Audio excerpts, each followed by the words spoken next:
खुश रहो, बहुत सारा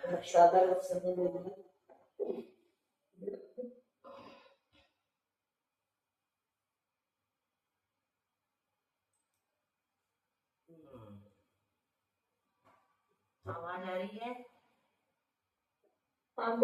स्क्रीन जी दीदी, स्क्रीन भी दिख रहा है ना? ठीक है। विजय जी को जिम्मेवारी दी है, रोज वो बता देती है फटाक से। आप भी दिख रही हो, स्क्रीन भी दिख रही है, आवाज भी आ रही है। उनने संभाला है ये वाला मामला। चलो मंगलाचरण करते हैं ना। विशेष आ गया? वो आपको आ रहा है 5 मिनट में, उसने बोला है, और मेघा को अभी 3 दिन ज्वाइन नहीं करना है। हाँ ठीक है, चलो। ओंकारं विन्दुसंयुक्तं नित्यं ध्यायन्ति योगिनः कामदं मोक्षदं चैव ओंकाराय नमो नमः। अविरल शब्द घनों का प्रक्षालित सकल भूतल मलकलंका मुनि विरूपासित तीर्थ सरस्वती हरतु नदुलिता अज्ञानतिमिरान्धानां ज्ञानाञ्जन शलाकया चक्षुरुन्मीलितं येन तस्मै श्रीगुरुवे नमः। श्री परम गुरुवे नमः। परम्पराचार्य गुरुवे नमः। सकल कलुषिध्वंसकं शयेषां परिवर्तकं धर्म संबंधकं भव्यजीवमनः प्रतिबोधकारकमिदं शास्त्रं श्री सर्वार्थ सिद्धिनामधेयम्। अस्य मूल ग्रंथकर्तारः श्री सर्वज्ञदेवाः तदुत्तर ग्रंथकर्तारः श्री गणधरदेवाः प्रतिगणधरदेवास्तेषां वचनानुसार मासाद् आचार्य श्री पूज्यपाद देवैः विरचितम्। मंगलम भगवान वीरो मंगलम गौतमो गणे मंगलम कुंदकुंदार्त्यो जैन धर्मोस्तु मंगलम सर्वमंगल मांगल्यम सर्वकल्याणकारकम प्रधानम सर्वधर्माणां जैनं जयतु शासनम्।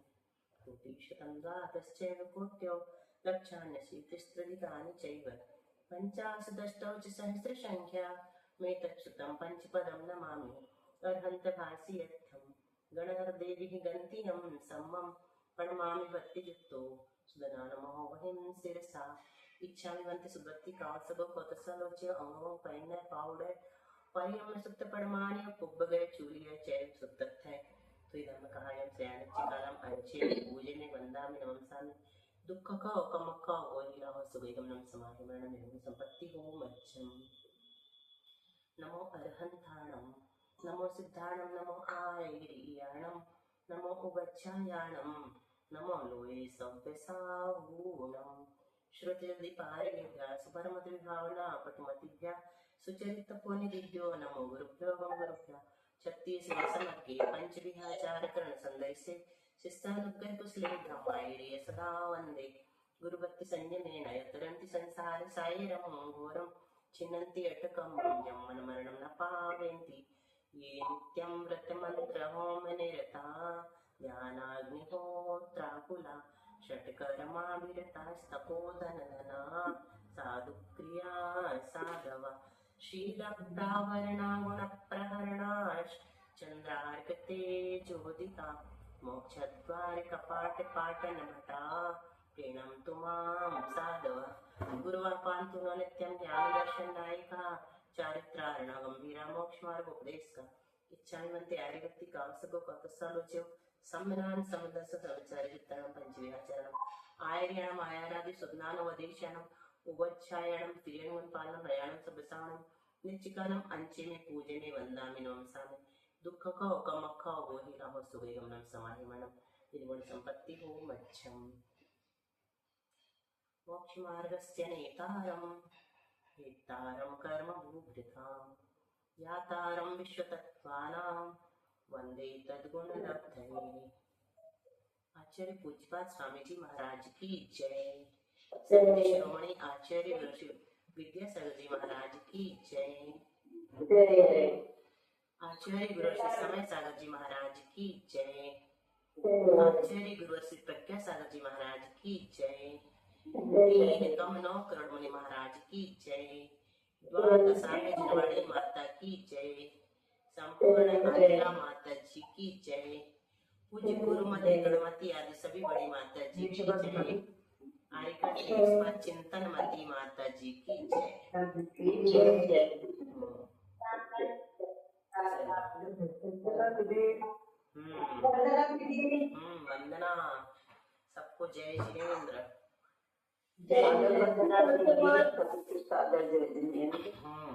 दीदी कल से हमारे तुलसीनाथ में सिद्धि चक्र भगवान है, अच्छा। इसलिए आप सब सादर आमंत्रित है और खूब अच्छे बड़े में हो रहा है। एक तरफ से करा रहे, अच्छा जैसा गोल्डन हुआ था ना प्रोग्राम, उसी की तरफ से बना है। अच्छा खूब अच्छे ऐतिहासिक होता है कल से। चलो बहुत अच्छा। चलो अब शुरू करते हैं प्रश्नों की बौछार से, है ना। और सब प्रश्नों के उत्तर प्रज्ञा देगी, ठीक है। कल का रिवीजन वाला, कल का रिवीजन वाला है ना। जो तुमसे नहीं बनेगा वो सविता दीदी बताएंगी। पूछना नहीं है, तुम अपने आप बता देना। पूछेंगे ना, जो प्रज्ञा से नहीं बनेगा वो तुम बता देना, तुमसे नहीं बनेगा मनीषा बता देगी, मनीषा से नहीं बनेगा पारुल बता देगी, कोई भी एक दूसरे को बता देना, ठीक है। क्विक रिवीजन, फास्ट रिवीजन करते हैं कल वाला। अनादि मिथ्या दृष्टि जीव कौन सा सम्यक दर्शन प्राप्त करेगा प्रज्ञा? मोक्षम। बहुत अच्छा। सादी मिथ्या दृष्टि जीव अगर वो पल्ले का असंख्यात बीत चुका है तो प्रथमोपशम, नहीं तो द्वितीयोपशम और षयोपशम। द्वितीयोपशम करेगा? अगर नहीं बीता है तो नहीं, प्रथमोपशम तो तुमने सही बताया। द्वितीयोपशम द्वितीयोपशम क्यों नहीं करेगा? द्वितीयोपशम नहीं, प्रथमोपशम और षयोपशम। हाँ बस दो ही बोलना है। द्वितीयोपशम तो बहुत ऊपर की चीज है ना, वो षयोपशम अभी आएगा, वो कौन करता। सम्यक दृष्टि जीव अगर औपशमिक सम्यक दृष्टि है तो वह उपशम से क्षयोपशम कर सकता है ना, और जो क्षयोपशमिक सम्यक दृष्टि है वह क्षयोपशम सम्यक से द्वितीयोपशम भी कर सकता है। ये वाली बात बताओ। चलो हमने पढ़ दिया एक बार तुम्हारे लिए। सम्यक दृष्टि जीव अगर औपशमिक सम्यक दृष्टि है तो उपशम से कौन सा आवाज कहाँ से आ रही है अपनी बंद कर ले जहां से आ रही है। अगर सम्यक दृष्टि जीव औपशमिक सम्यक दृष्टि है ना, क्योंकि सम्यक दृष्टि ऐसा इसलिए बोला क्योंकि सम्यक दृष्टि छायापशमिक भी हो सकता है, औपशमिक भी हो सकता है, छायक भी हो सकता है, तीनों प्रकार का हो सकता है। अगर वो औपशमिक सम्यक दृष्टि है तो वो कौन कौन सा करेगा, कौन कौन सा कर सकता है? कौन सा सम्यक दर्शन ना? हाँ, उपशम से क्षयोपशम कर सकता है, ये तो तुमने बता दिया है ना। और जो छायापशमिक सम्यक दृष्टि है वह अब यहाँ चलो वो क्षयिक। हाँ ठीक है। और दूसरा अब बता दो वही वाला द्वितीयोपशम। छायोपशमिक सम्यक दृष्टि जीव द्वितीयोपशम भी कर सकता है और छायिक भी कर सकता है ना, यहाँ पे आ गया। और जो छायिक सम्यक दृष्टि है वह वो तो क्षयिक ही रहेगा। हाँ वो छायिक ही रहेगा, कुछ भी नहीं करेगा। तो जैसे यहाँ साधन में कह दिया, हमने बताई थी एक बात, दर्शन मोहिनी का क्षय सम्यक दर्शन की प्राप्ति में कारण है।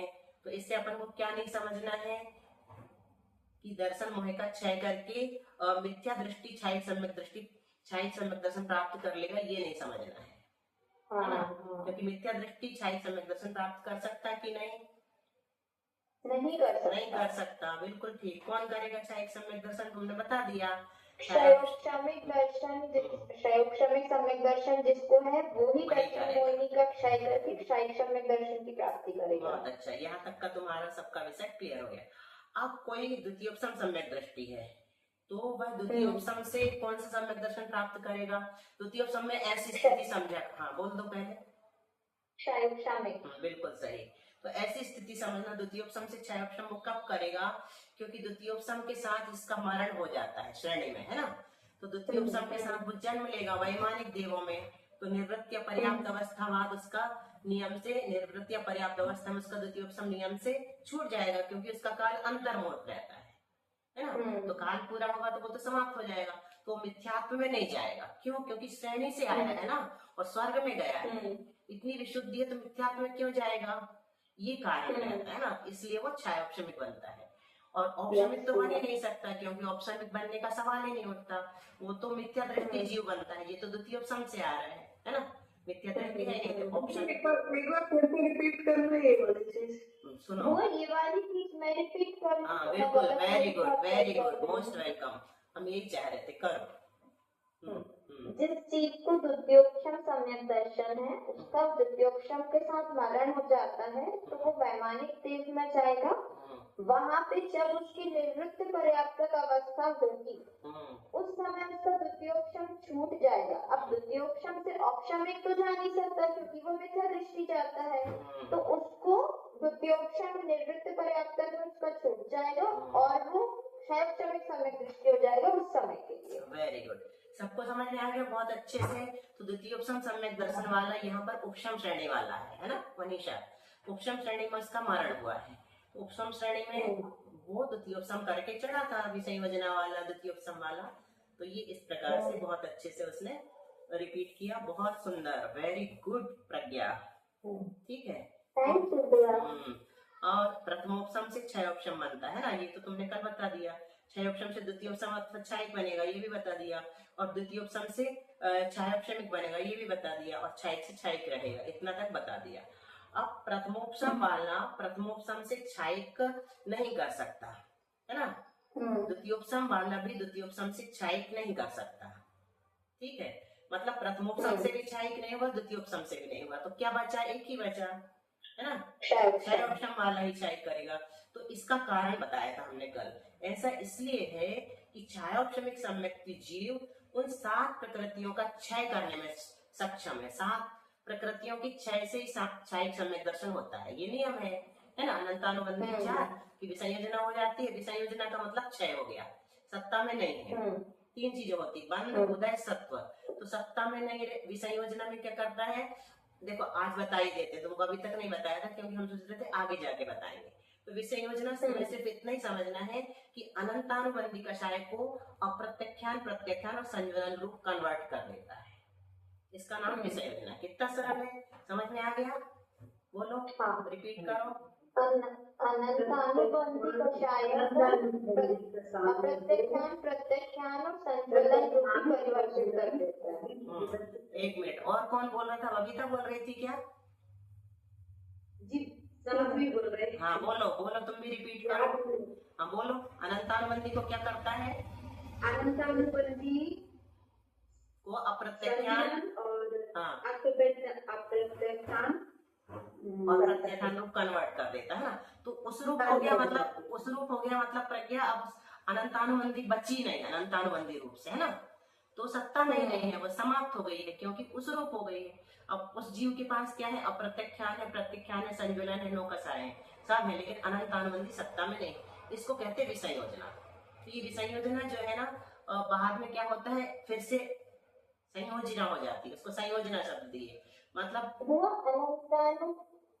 अनंतानुबंधी तो अपनी भी नहीं है, तो अपनी भी विसंयोजना होगी नहीं, अपनी विसंयोजना नहीं हुई। हो भी सकती है, मतलब अपन कर चुके हो, कभी विशुद्धि इतनी बढ़ाई हो, 3 करण पूर्वक होती है। 4 गति के जीव कर सकते हैं, नरक, त्रियंच, मनुष्य देव। तो विसंयोजना कोई भी कर सकता है। तो अपनी विशुद्धि है, हो सकता अपन ने भी करके रखे हो। और विसंयोजना के बाद फिर क्षयिक सम्यक दर्शन होता है, पंचम काल में होगा नहीं। विसंयोजना के बाद द्वितीयोपसम होता है, तो द्वितीयोपसम के लिए जरूरी है विसंयोजना, तो विशेष रूप से तो वो पंचम काल में होगा नहीं। क्यों? क्योंकि उपशम श्रेणी वाला करता है। तो अपनी विसंयोजना हो भी जाएगी तो कोई काम नहीं आएगी इस काल में। ये काल बहुत बाधक है ना।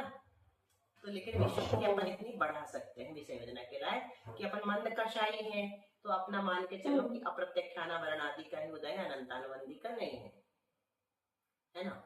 परंतु वो संकल्प पूर्वक जो व्रत ले लेता, प्रतिमाएं ले लेता है, उनका तो नियम से ही अप्रत्यख्यानावरण कषाय का उदय रहता है।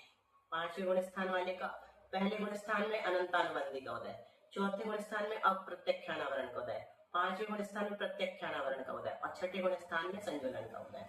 तो हुआ वो तो द्रव्य रूप है ना। अब मान लो किसी ने प्रतिमा ले ली और 4थे या 5वें गुण स्थान में पहुंच गए, पर कषाय नहीं छूटती है सबकी। कई लोग बहुत अजीब से होते हैं, तो तब भी क्या उनका 4था 5वां गुण स्थान पक्का हो जाता है व्रत लेने से? पहला भी रह सकता है, पहला हो जाता है, नहीं रहता, पहला भी हो सकता है, जरूरी नहीं है। वो स्वयं अनुभव कर सकता है कि उसका गुण स्थान बना हुआ है कि नहीं, नहीं तो केवल ही भगवान और कोई दूसरा नहीं कर सकता। लेकिन आचार्य ये भी कहते हैं यदि जब कषाय करेंगे तो पहला गुण स्थान रहेगा ना। हाँ पहला हो जाएगा। अनंतानुबंधी कषाय जैसे तीव्र कषाय हो गई तो अनुभाग ज्यादा वाली। लेकिन आचार्य ये भी कहते हैं कि संक्लेश से गुण स्थान नीचे नहीं जाता है, बना रहता है, जो बना है वो बना रहता है। संक्लेश का मतलब ये नहीं कि फिर करते ही रहो, इसको मार्ग नहीं बनाना। प्रशस्त संक्लेश तो अपन करते ही है ना, जैसे आचर्षी के हारने हुए संक्लेश होने लगता है, इसको प्रशस्त संक्लेश कहते हैं, है ना। आचर्षी के दर्शन नहीं मिले, दरवाजा बंद थे, अपन दुखी हो गए, तो ये प्रशस्त संक्लेश कहलाता।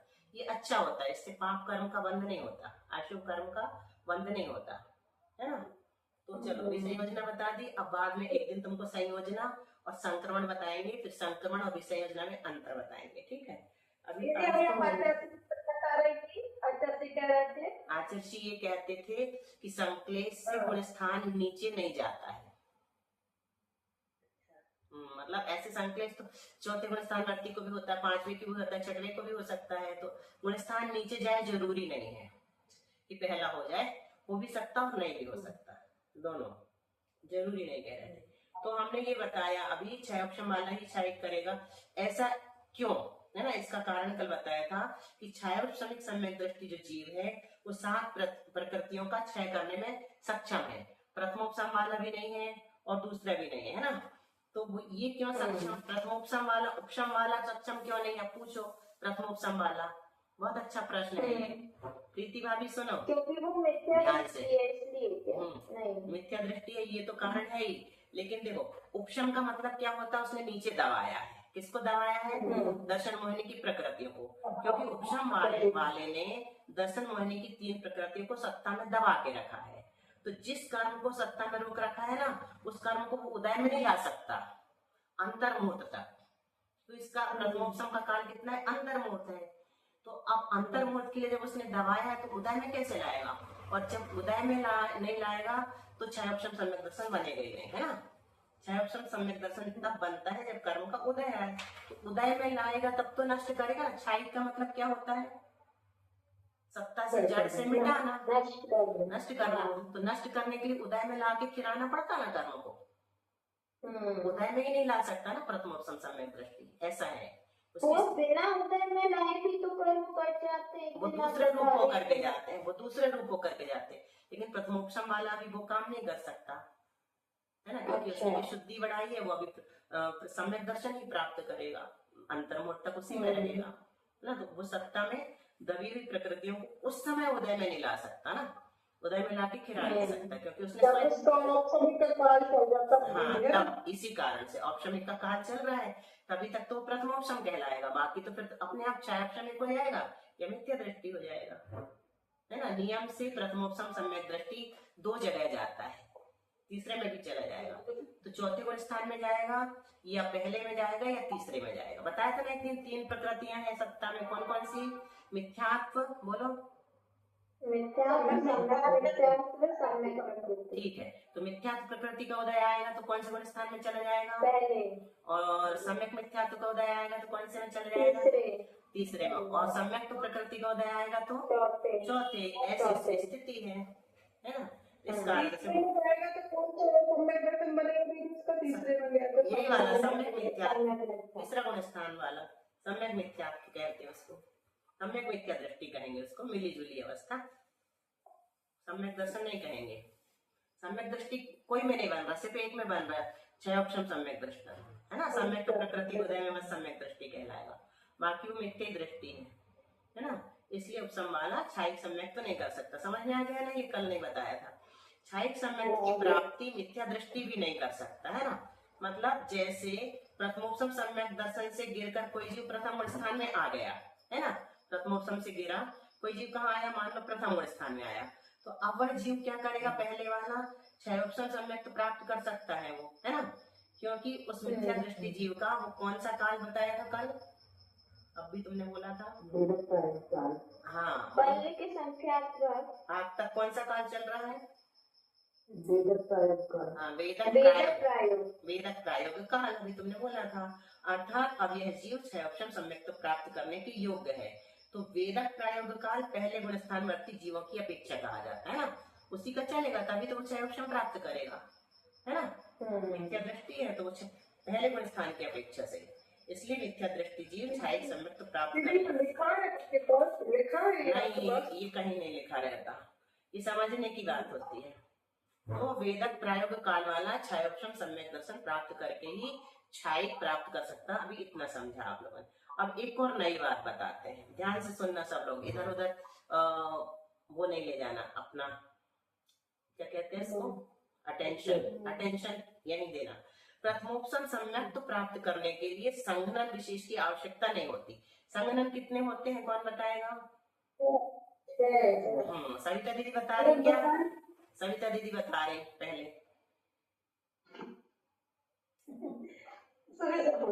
चलो अंजू ने बोली, शायद हम बताएं। हाँ कीलक सेनन, संस्थान सेनन, और असम प्राप्ति का सेनन। हाँ सही। अंजू तुमने भी बोला कि हम बताएं? हमने बोला। कौन? हाँ बोला, इतनी जोर से क्या बोला, धीरे बोलो। अंजू बोलो बोलो चलो।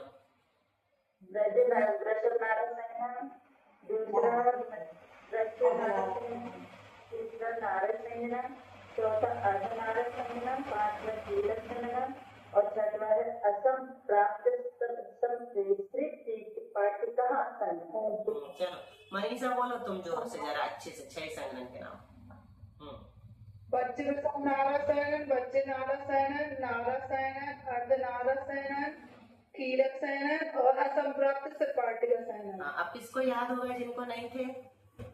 देखो बिल्कुल सरल तरीका याद करने का, एक बार हम रिपीट कर देते। वज्र वृषभ नाराज अकेला याद कर लो, वज्र वृषभ नाराज, इतना याद हो गया ना। तो दूसरे नंबर में वृषभ हट गया, वज्र नाराज।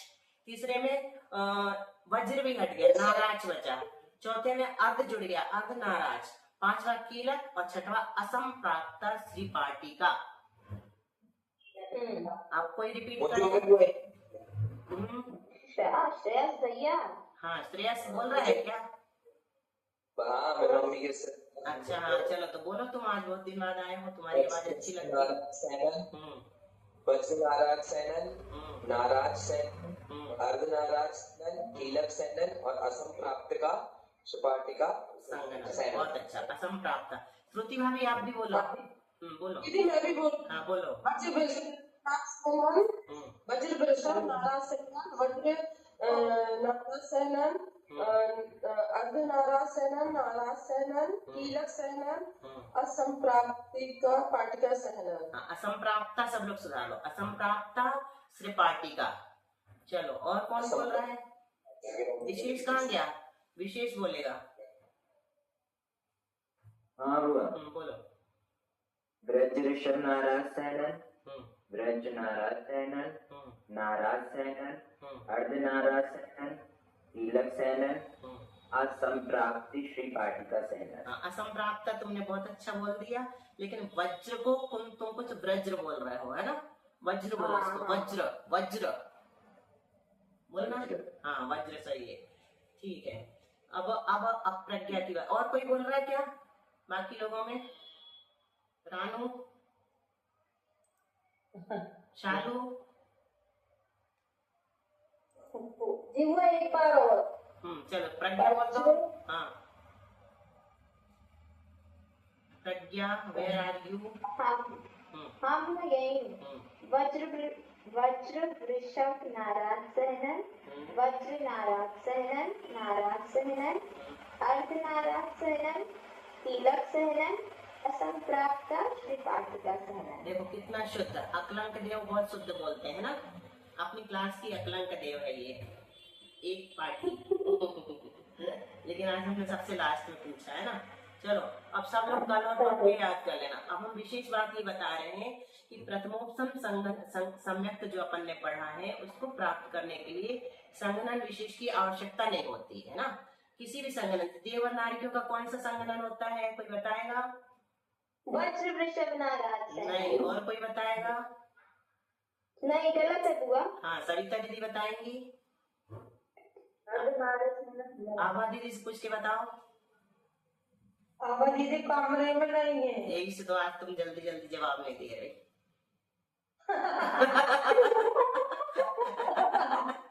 पकड़ ली मेरे को। अच्छा सुनो, मैंने कहीं पढ़ी थी कि नारकियों में जो 7वें नरक के होते हैं ना उनको वज्र वृषभ नाराज सेनन, 7वें वाले तो पक्का। बहुत अच्छा। सुनो बता रहे, सुनो मनीषा बताओगे क्या? पारुल कहाँ है? हमारे का सहन नहीं होगा। हाँ, उषा दीदी ने सही बता दिया। चलो, उषा दीदी ने सही जवाब दे दिया, देव और नारकियों का कोई संगनन नहीं होता।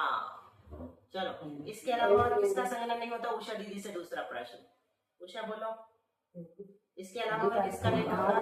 देवनारकी का नहीं शरीर होता है उनका, हम्म, उनका व्यक्ति एक शरीर होता, कोई संगनन नहीं हाँ, होता। ये तो हो गया देवनारकी, उन्हीं का होता व्यक्ति। और कोई है जिनका संगनन नहीं होता चारों गतियों में? याद है? एकेंद्रीय जीवों का कौन सा संगनन होता है? हाँ, उनका भी कोई संगनन नहीं होता। कौन कौन रह गए? एकेंद्रीय जीवों का कोई संगनन नहीं होता इन 6 में से, और देव और नारकियों का मतलब वैक्रिक शरीर वालों का कोई संगनन नहीं होता। संगनन का मतलब होता है हड्डियां, हड्डियों की मजबूती, है ना? तो देव और नारकियों की हड्डियां होती नहीं तो वो अपनी दीवार पार करके कैसे जाते हैं? दीवार सब पार करके निकल जाते ना वो लोग।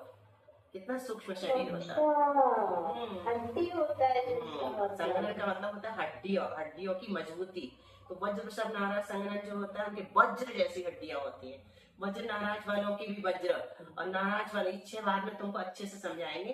अभी सिर्फ इतना समझना कि इनके नहीं होते, और किसके होते हैं? मनुष्य प्रियंचों के होते हैं ना। तो प्रथमोपसम सम्यक प्राप्त करने के लिए संगनन की जरूरत नहीं है, इसलिए चारों गति में प्रथमोपसम सम्यक दर्शन प्राप्त हो जाता है ना? संगनन की आवश्यकता नहीं है। पहली बात तो ये हो गई। दूसरी बात, क्षयोपशम सम्यक प्राप्त करने के लिए भी संगनन की विशेष आवश्यकता नहीं, इसलिए वहां पर क्षयोपशम सम्यक दर्शन भी हो जाता है देव और नारकियों को, है ना? जन्म लेने के बाद हो जाता है। ठीक है, अब बचा द्वितीयोपसम सम्यक। तो द्वितीयोपसम सम्यक प्राप्त करने के लिए 3 संगनन की आवश्यकता है। शुरू के 3 में से कोई एक। शुरू के 3 कौन से हैं? अब रिपीट करो कोई एक मिनट। हाँ, वज्र सब नाराज संगनन, वज्र नाराज संगनन, नाराज। इन 3 में से कोई भी एक रहेगा तो द्वितीयोपसम सम्यक दर्शन प्राप्त कर सकता है जीव, नहीं तो नहीं कर पाएगा। ठीक है, तो श्रेणी चढ़ने के पहले जो सम्यक दर्शन होता है उसको द्वितीयोपसम सम्यक दर्शन कहते हैं। श्रेणी के 2 नाम बताओ वासु। उपशम श्रेणी। हाँ, बोल दो तुम्हें। उपशम श्रेणी, शपथ श्रेणी। उपशम श्रेणी। अच्छा, फटाफट बोलने वाले तो हमें बहुत अच्छे लगते हैं। नाम जिसका ले वो ना भी बोल पाए तो कोई दिक्कत नहीं, जिसको और जल्दी आ जाता तो बोलो। अपनी बोलने वाली क्लास है ना, इससे क्या होता है, बहुत जल्दी ग्रास्प होता है। तो द्वितीयोपसम के लिए कौन सा संगनन बताया? 3 में से, शुरू के 3 में से कोई एक। हाँ, बिल्कुल ठीक है ना, 3 में से कोई एक तो द्वितीयोपसम हो सकता है। तो क्योंकि उपशम श्रेणी वही जीव चढ़ पाएगा जिसके पास शुरू के 3 संगनन में से कोई एक हो। ये क्लियर, उपशम श्रेणी का हो चाहे द्वितीयोपसम का हो, एक ही बात है। क्यों? क्योंकि द्वितीयोपसम उपशम श्रेणी चढ़ने के लिए ही होता है ना? इसलिए दोनों चीज एक ही कहलाएगी। उपशम श्रेणी के लिए भी पूछेंगे तो 3 में से एक संगनन, और छपक श्रेणी के लिए पूछेंगे तो एक वज्र वृषभ नाराज संगनन चाहिए, क्योंकि मोक्ष जाने के लिए वज्र वृषभ नाराज संगनन जरूरी है।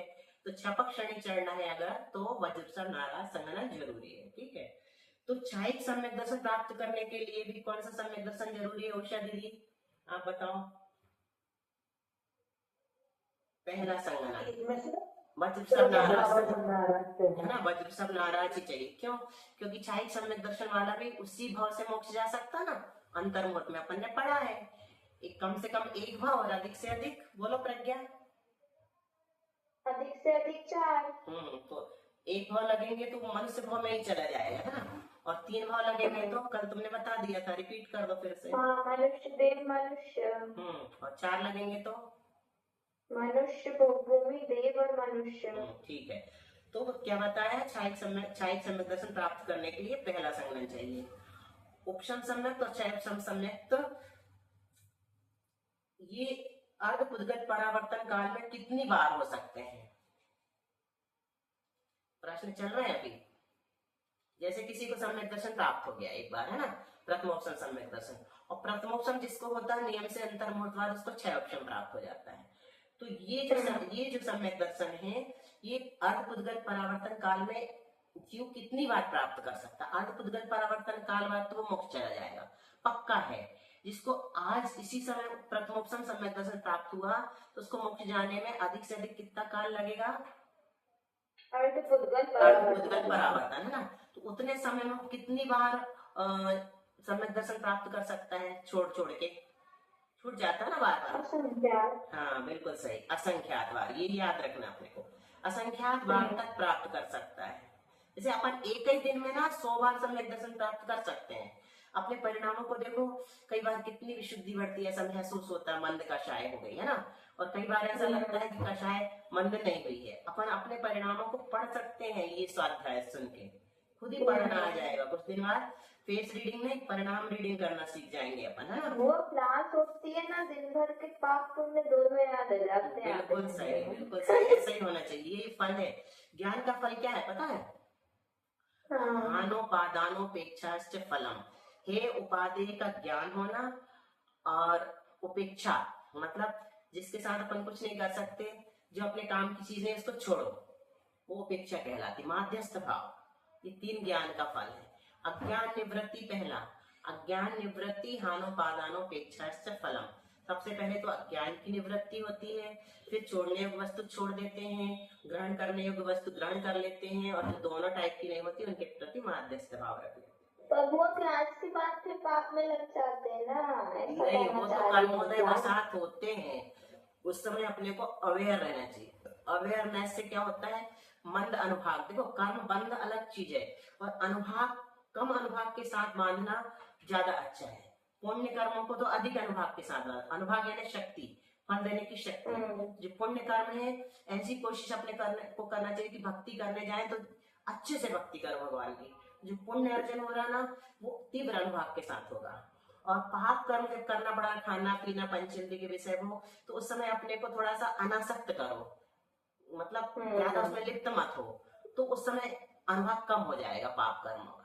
तो पाप कर्मों के अनुभाग को अपने को कम करना है, फल देने की शक्ति को, और पुण्य कर्म के फल देने की शक्ति को बढ़ा करके बंद करने के भाव करना तो पड़ेगा। घर में है, खा पी रहे हैं, सब कुछ कर रहे हैं, तो ऐसे अपने को बचना पड़ेगा। करो जैसे आप कुछ बताते तो याद रहता। आपने बोला सुबह से उठो, पहले वो किचन में जाओ, अपने गैस पट्टी साफ करो, फिर तो कोई चीज नहीं, मतलब वो चीज रोज दिमाग में आती है। बिल्कुल आना चाहिए। चलो अब अगला प्रश्न, चलो मनीषा से अगला प्रश्न। अब तुम बताओ, द्वितीयोपसम सम्यक कितनी बार प्राप्त कर पाएगा एक जीव मोक्ष प्राप्ति के पहले तक? ज्यादा से ज्यादा कितनी बार? 4 बार। द्वितीयोपसम सम्यक 4 बार ही प्राप्त करेगा, उसके बाद नियम से मोक्ष चला जाएगा। और क्षयिक सम्यक तो पता ही है, 1 बार ही करता है, उसके लिए संग्रहण विशेष की आवश्यकता होती है। तो वर्तमान पंचम काल में क्षयिक सम्यक दर्शन क्यों नहीं होता? क्योंकि वर्तमान में वज्र वृषभ नाराज चैनल भी नहीं है, जो दीदी जी ने बोली वो तो सही है। तो देखो इसे ऐसे समझो, इसको ऐसे समझो, द्रव्य क्षेत्र काल भाव इन चारों की अनुकूलता नहीं है। अब पूछो कि द्रव्य की अनुकूलता कैसे नहीं है, तो द्रव्य की अनुकूलता 2 प्रकार से बनती है, स्वद्रव्य की अपेक्षा, परद्रव्य की अपेक्षा। तो स्वद्रव्य की अपेक्षा लगाएंगे तो जो तुमने बोला प्रज्ञा, वज्र वृषभ नाराज संग्रह नहीं, और परद्रव्य की अपेक्षा लगाएंगे तो जो उषा दीदी ने बोला केवली शुद्ध केवली का पादमूल, केवली शुद्ध केवली परद्रव्य है ना, और वज्र वृषभ नाराज संग्रह स्वद्रव्य की अपेक्षा बनता। तो ये द्रव्य की प्रतिकूलता हो गई। और क्षेत्र की अपेक्षा से कर्म भूमि तो है, यहाँ से मोक्ष तो होता है, लेकिन चतुर्थ काल की कर्म भूमि नहीं है, चतुर्थ काल की कर्म भूमि का क्षेत्र नहीं है, मतलब काल रूप क्षेत्र नहीं है, और काल तो है ही नहीं, पंचम काल है। और भाव की अपेक्षा क्या लगाएंगे? जो कारण कर सकते ना, 3 कारण मोक्ष के लिए, उस तरह के विशिष्ट परिणाम नहीं है, इसलिए भाव भी नहीं है पंचम काल में, इसलिए क्षयिक सम्यक दर्शन प्राप्त नहीं होता। क्षयिक सम्यक दर्शन के पहले 3 कारण होते हैं, उन 3 कारण के नाम बताओ विशेष।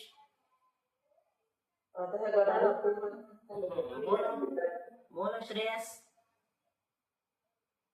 अधःकरण, अपूर्वकरण, अनिवृत्तिकरण। बिल्कुल ठीक, विशेष रिपीट करो। अधःकरण, अनिवृत्तिकरण, अपूर्वकरण। दूसरे नंबर पर कौन सा आएगा? अपूर्व, पहले अपूर्वकरण है फिर अनिवृत्तिकरण। ठीक है, चलो एक प्रश्न और पूछते हैं।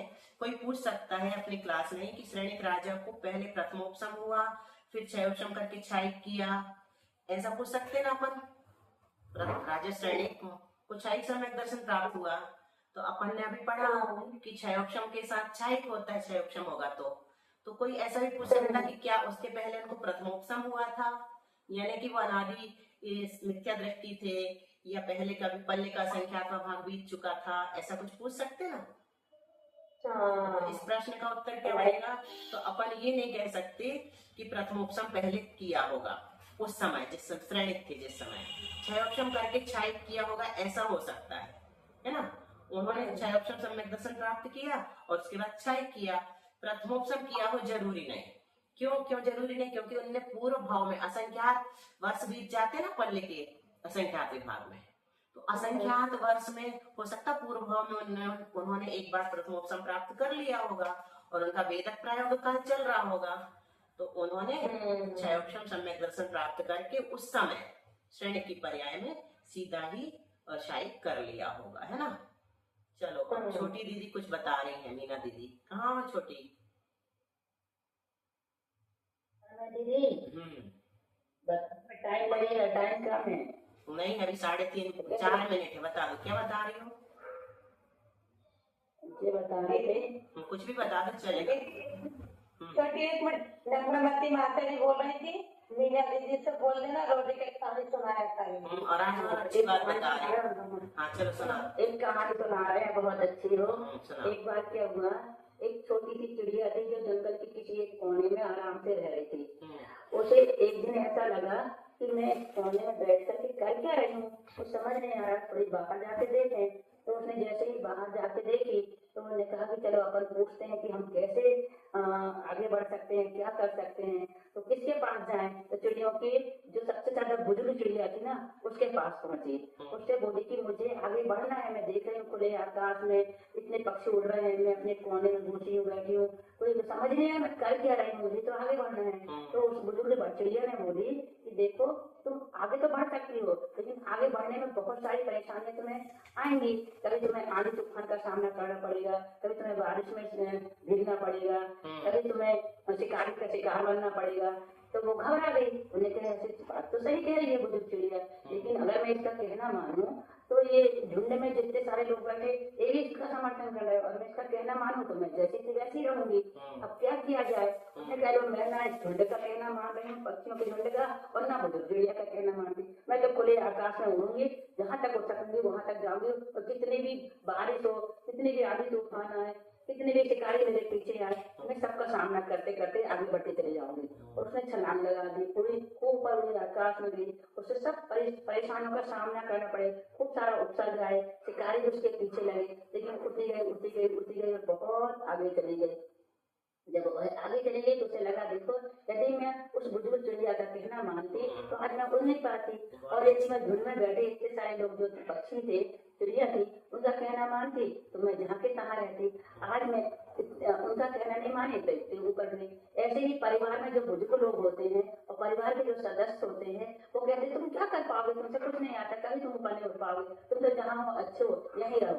तो घर के दादा दादी भी नहीं बढ़ने देते हैं, घर के परिवार के लोग भी नहीं बढ़ने देते हैं, और जो जहाँ रहता है बेटा वहीं का वहीं पड़ा रहता है, आगे नहीं बढ़ पाता है। लेकिन जो बेटे योग्य होते हैं, प्रतिभावान होते हैं, वो किसी का कहना नहीं मानते और आगे बढ़ जाते, उनकी प्रतिभा में निखार आता है। तो इसी प्रकार से हमारी सुभी जो सबसे प्यारी भतीजी है, आज उसकी प्रतिभा में दिनों दिन निखार आया। किसके कारण से? अपनी बड़ी बुआ के कारण से, जो उनने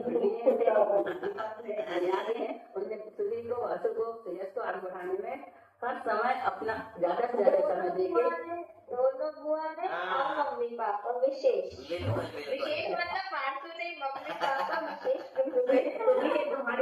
तुम्हारी प्रतिभा है जो तुम्हें ऊंचाइयां दे रही है। हम तो सब किनारे बैठे हैं, प्रतिभा ही ऊपर उठाते हैं। नहीं तो सबको दे देते, नहीं तो सबको दे देते है ना। सब में प्रतिभा उतनी नहीं है, तुम में है। बहुत अच्छा। चलो सबसे ज्यादा क्रेडिट गोज टू मम्मी, सबका ही है। बुआ आप लोग दोनों का है, पापा का है, भाई वासु कितने अच्छे हैं, उन लोग भी पढ़ते हैं। चलो श्रेयस जावाणी के ज्ञान से बोलो, पूरा हो रहा है आधा मिनट में। ज्ञान से सूझे लोकालो,